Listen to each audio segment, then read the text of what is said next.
कल्याण डोंबिवली महानगरपालिका सार्वत्रिक निवडणूक 2026. मतदान करताना ईव्हीएम मशीनवरील नावं आणि अनुक्रमांक नीट पहा.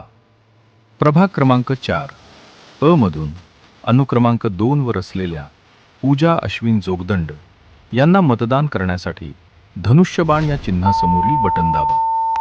प्रभाग क्रमांक 4 ब मधून अनुक्रमांक 2 वर असलेले मयूर सुरेश पाटील यांना मतदान करण्यासाठी धनुष्यबाण या चिन्हासमोरील बटन दाबा.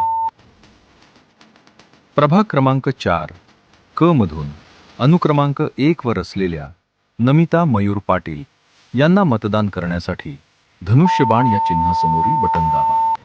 प्रभाग क्रमांक 4 ड मधून अनुक्रमांक 1 वर असलेले रोहन पांडुरंग कोट यांना मतदान करण्यासाठी धनुष्यबाण या चिन्हासमोरील बटन दाबा. अशा प्रकारे प्रभाग क्रमांक 4च्या संपूर्ण पॅनलला धनुष्यबाण चिन्हासमोरील बटन दाबून प्रचंड मतांनी विजयी करा. आपलं मत, आपल्या प्रभागाचा विकास.